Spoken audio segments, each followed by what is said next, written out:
जहद जारी, रिवायती तरीके से हाथ से ड्रिलिंग शुरू करने पर गौर, मरकजी और रियासती सरकार की सूरत-ए-हाल पर कड़ी नजर।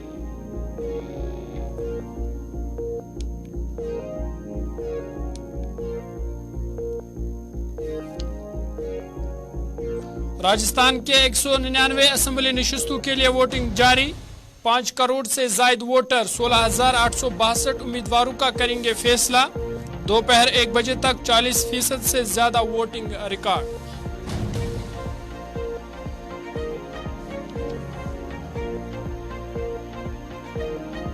वज़ीर-ए-आज़म मोदी ने तेजस लड़ाकू तैयारे में भरी उड़ान, तैयारे के तस्वीर सोशल मीडिया पर किए शेयर, कहा तैयारे को कामयाबी से उड़ाने पर फख्र है।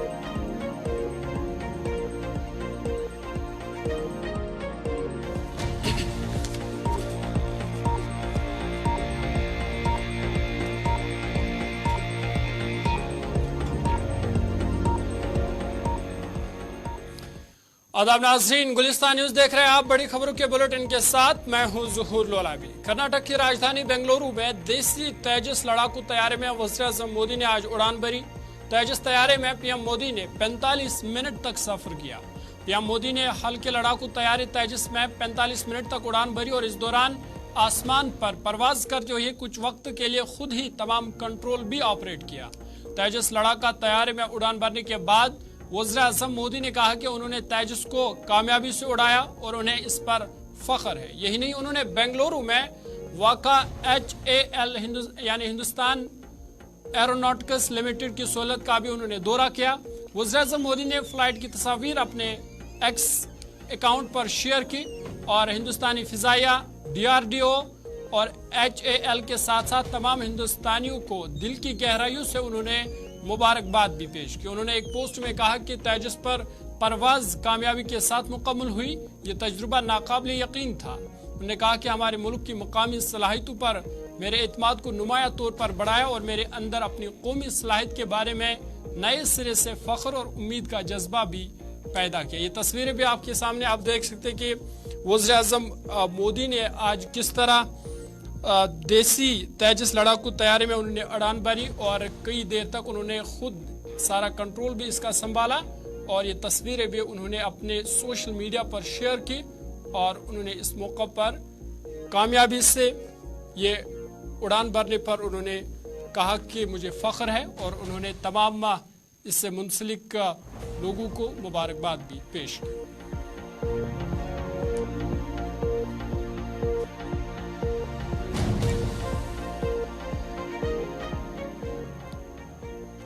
उत्तराखंड के उत्तरकाशी जिले में ज़ेरी तामीर सलकियार टनल में 14 दिनों से फंसे 41 मजदूरों को निकालने के लिए रेस्क्यू ऑपरेशन जंगी बुनियादों पर जारी है।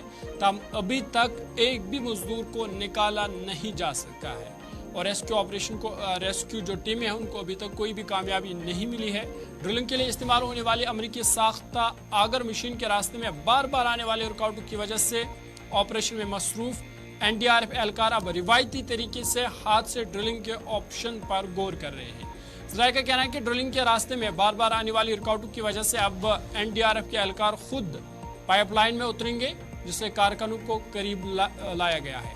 47 मीटर की ड्रिलिंग मुकम्मल हो चुकी है, मजीद 10 मीटर ड्रिलिंग की जानी है। इसके लिए रेस्क्यू ऑपरेशन में मसरूफ एजेंसियों के एहलकार खुदाई के लिए इस्तेमाल होने वाले रिवायती औजार जैसे हथौड़ा, सेबल, गैस कटर मशीन और आम आलात के साथ उतरेंगे। पाइप के रास्ते में आने वाली रुकावट को हाथ से हटा देंगे। ये बहुत मुश्किल काम होगा और इसमें काफी वक्त लग सकता है, ताहम इसमें कामयाबी की भी उम्मीद है।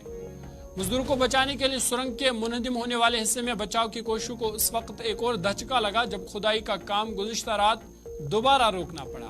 दोबारा ड्रिलिंग शुरू होने के कुछ देर बाद किसी दहाती चीज की वजह से ड्रिल नहीं हो सकी और काम को रोकना पड़ा।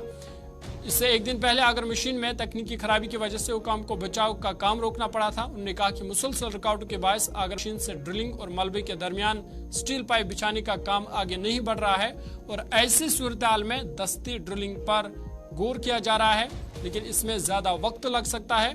बता दें कि चारधाम यात्रा के रास्ते पर बनी इस सुरंग का एक हिस्सा 12 नवंबर यानी दिवाली के दिन गिर गया था, जिसकी वजह से इसमें काम करने वाले 41 मजदूर मलबे की दूसरी तरफ फंस गई थी। इसके बाद से इन्हें बाहर निकालने के लिए जंगी बुनियादों पर मुहिम जारी है। गैर मुल्की माहिरों को भी वहां पे लाया गया है, माहिरीन को भी लाया गया, लेकिन कामयाबी किसी को नहीं मिली। इधर उत्तराखंड के वज़ीर आला पुष्कर सिंह धामी खुद मौके पर मौजूद है और रेस्क्यू ऑपरेशन की निगरानी कर रहे हैं। वज़ीर आज़म नरेंद्र मोदी भी इन्हें मुहिम के बारे में अपडेट्स हासिल करने के लिए बाकायदगी से फोन कर रहे हैं। फिलहाल रेस्क्यू ऑपरेशन जंगी पैमाने पर जारी है और कोशिश यही की जा रही है कि किसी भी तरीके से जो अंदर फंसे मजदूर है उनको बाहर निकाला जा सके।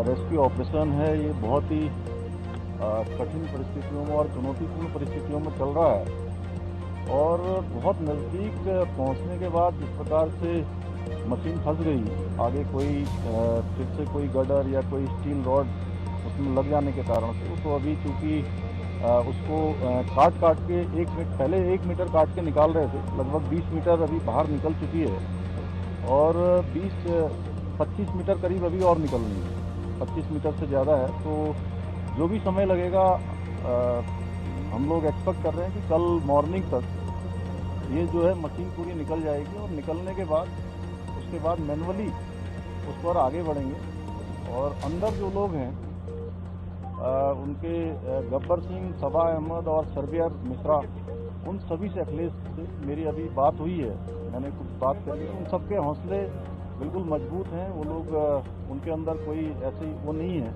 कि कहीं, उन्होंने कहा है कि जितने भी दिन लगे आप हमको सुरक्षित तरीके से बाहर निकालिए, हम लोग यहाँ पर ठीक हैं और आप लोग हमारी चिंता बिल्कुल मत करिए, हमको टाइम से खाना भी मिल रहा है, सब हम अंदर ठीक से हैं, तो सभी स्वस्थ भी हैं। तो सभी ऑप्शंस पर हम काम कर रहे हैं और अभी हैदराबाद से आगर मशीन को काटने के लिए प्लाज्मा जो कटर है, प्लाज्मा कटर मंगाया जा रहा है, वो भी शाम तक। राजस्थान असेंबली इंतखाबात के लिए 199 असेंबली नशस्तों के लिए आज पोलिंग हो रही है। वोटिंग का आगाज सुबह 7 बजे से हो चुका है और शाम 6 बजे तक चलने वाले पोलिंग के अमल में रियासत के 5 करोड़ से ज्यादा राय दहिंदगान अपने हक के राय दही का इस्तेमाल करेंगे। राजस्थान में असेंबली इंतखाबात 2023 के लिए वोटिंग पुरअमन तरीके से जारी है और दोपहर 1 बजे तक 40% से ज्यादा वोट डाले गए थे। रियासत में अवाम में वोट डालने के लिए जोश खरोश देखा जा रहा है और सुबह 7 बजे वोटिंग के आगाज के साथ ही कई पोलिंग बूथ्स पर लोगों की लंबी कतारें भी देखने को मिली। लोग लाइन में खड़े होकर अपने वोट डालने की बारी का इंतजार करते दिखाई दिए और राजस्थान के कोटा, बीकानेर और जयपुर और दीगर कई अजला के इलाकों में आवाम वोट डालने के लिए कतारों में खड़े नजर आए। राजस्थान में इलेक्शन कमीशन ऑफ इंडिया की जानिब से 51,507 पोलिंग स्टेशन कायम किए गए हैं। इसके अलावा रियासत के 5,26,90,146 वोटर अपने हक के राहदही का इस्तेमाल करते हुए जमहूरियत के इस अजीम त्यौहार में हिस्सा डालेंगे। पोलिंग के पुरअमन इनेकाद के लिए सिक्योरिटी के भी सख्त इंतजाम किए गए हैं और लोग जोक दर जोक आकर अपना वोट डालते हैं।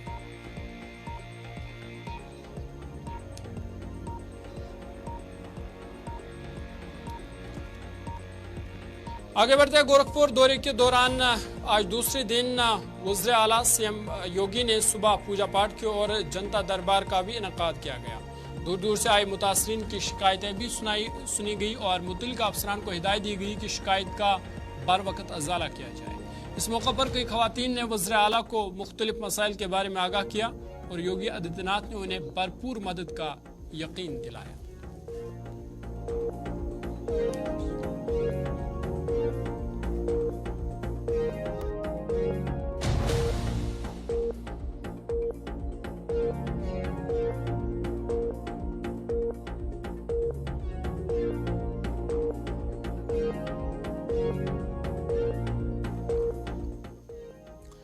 आगे बढ़ते हैं। बहराइच सीतापुर में गुज़िश्ता शब नेशनल हाईवे पर एक खौफनाक सड़क हादसा पेश आया। तेज रफ्तार ट्रक ने मोटरसाइकिल सवारों को टक्कर मार दी। हादसे में 2 नौजवान की मौके पर ही अलमनाक मौत हो गई और एक शदीद जख्मी हो गया। तीनों दोस्त मोटरसाइकिल पर एक तकरीब में शिरकत करने के लिए जा रहे थे और तीनों नौजवान शहर के स्मार्ट बाजार में काम करते थे। सड़क हादसे में अयोध्या जिला का रहने वाला नौजवान विकास सिंह शदीद तौर पर जख्मी हो गया, जबकि अनुराग चौधरी और रवि पांडे मौके पर ही अपनी जान से हाथ धो बैठे। हादसे के बाद नामालूम गाड़ी मौके से फरार हो गई और पुलिस मामले की तहकीकात कर रही है।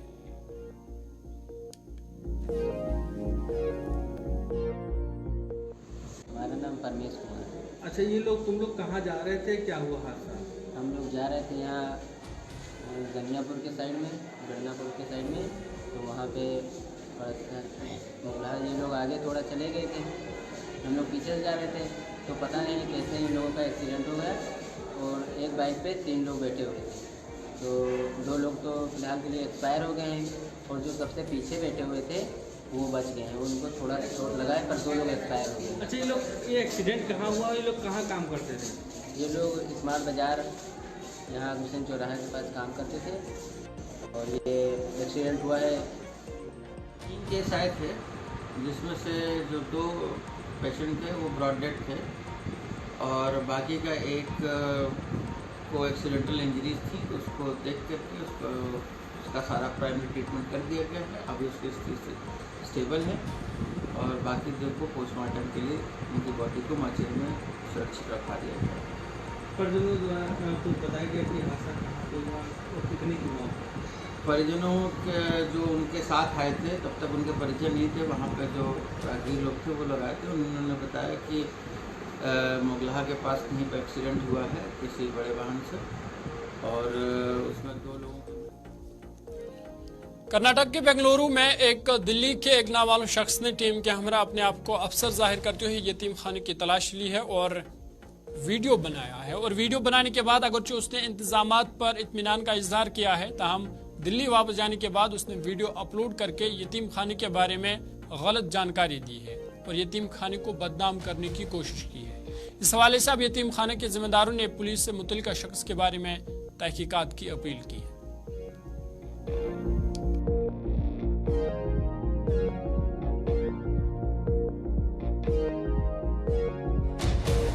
ये जो मदरसों के ऊपर जो फिरका परस्ताना जो ताकतें हैं, अब हिंदुस्तान के मदरसों पे थी, आसाम, यूपी, बिहार, इस तरफ। अब ये कर्नाटक में नया शुरू हुआ है।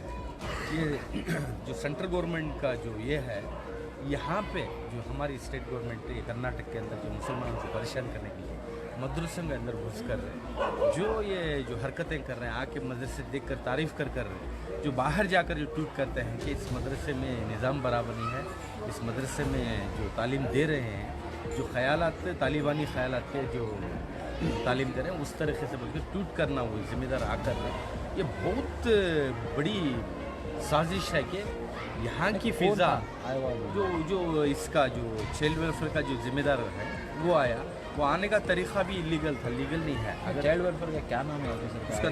ये मदरसा दारुल उलूम सईदिया कावल बैसंद्रा बेंगलोर 32 के इलाके में वाक़ है। मैं यहाँ से करीब मस्जिद अशरफिया का इमाम खतीब मोहम्मद सलाहुद्दीन रशादी। इतवार के दिन यहाँ एक आदमी आया था जो बता रहा था कि खुद दिल्ली से आया है और उसके साथ 10 आदमी यहाँ के रहने वाले उसके साथ आए थे। आने के बाद यहाँ कहा गया कि मैं मदरसे का मुआयना करने के लिए आया हूँ, बग़ैर इजाज़त के मदरसे के अंदर आया भी और फिर आने के बाद पूरे ऊपर से नीचे तक चारों तरफ तहक़ीक़ की। उसने अंदर घुस करके कमरे, बेड वगैरह सब देखे और फिर लोग उसे यहाँ मदरसे में उस वक्त कोई भी नहीं था, मदरसे का स्टाफ था और मदरसे के तलबा थे, उसके अलावा कोई ज़िम्मेदार यहाँ मौजूद नहीं थे। तो इनकी इजाज़त के बगैर ये आदमी पूरी वीडियो बनाने लगा और बना करके थोड़ी देर के बाद वो खुद लेकर के गया।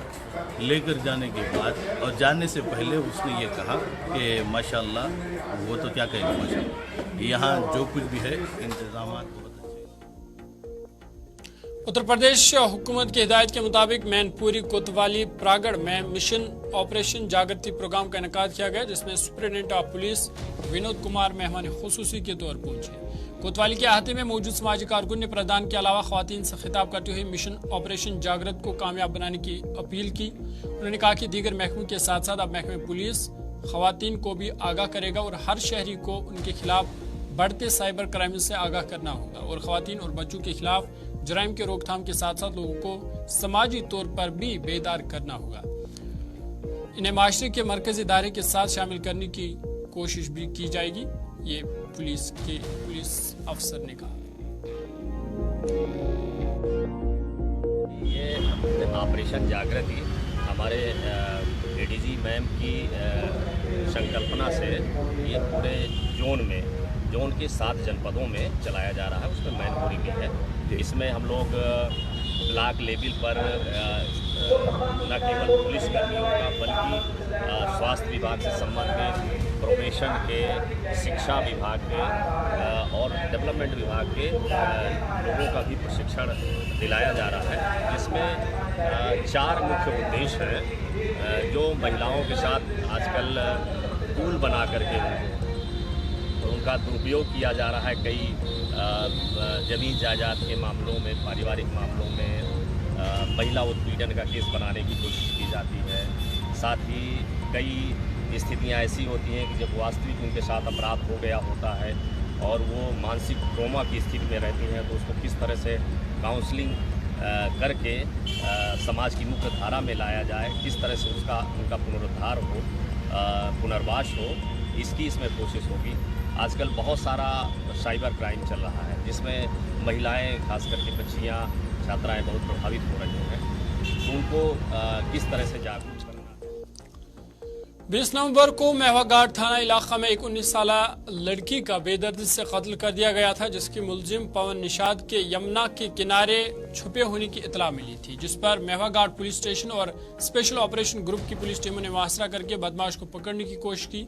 बदमाश ने पुलिस पार्टी पर फायरिंग कर दी, जिसकी वजह से जवाबी कार्रवाई में बदमाश को टांग में 2 गोलियां लगी।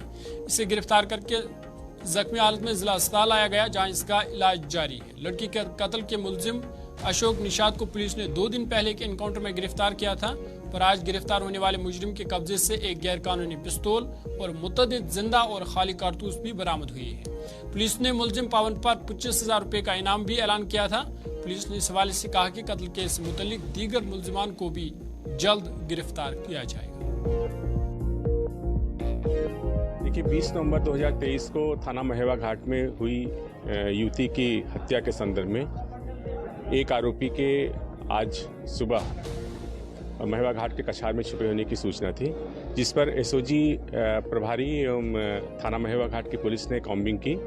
आमना सामना होने पर आरोपी ने पुलिस पार्टी पर फायरिंग की। आत्मरक्षा की गई फायरिंग में आरोपी, जो 25,000 का इनामी भी है, वो घायल हुआ है। उसके पैरों में 2 गोलियां लगी हुई हैं। इसे उपचार के लिए मंझनपुर जिला चिकित्सालय लाया गया है और पूरे प्रकरण में नियमानुसार विधिक कार्रवाई की जाएगी। इसके पास से एक तमंचा 315 बोर का और कई जिंदा व कारतूस बरामद हुआ है। इसके पहले भी इसका भाई भी गिरफ्तार हुआ है। हाँ, वो भी मुठभेड़ में गिरफ्तार हुआ है और बाकी जो 1-2 शेष अभियुक्त हैं उनकी भी शीघ्र गिरफ्तारी की जाएगी। रामपुर थाना टांडा में गाय के स्मगलरों के साथ पुलिस और एसओजी के दरमियान तसादुम में 3 गाय स्मगलर गोली लगने से जख्मी हो गए, जिसके बाद तीनों को इलाज के लिए जिला अस्पताल दाखिल कराया गया। इस बारे में पुलिस सुप्रिंटेंडेंट राजेश द्विवेदी ने बताया कि पुलिस को इतला मिली थी कि थाना टांडा में कुछ गाय ज़बह करने की तैयारी कर रहे हैं। इस पर एसओजी और थाना टांडा की पुलिस टीम मौके पर पहुंची और जो स्मगलर है उनको जाए मौके से गिरफ्तार किया।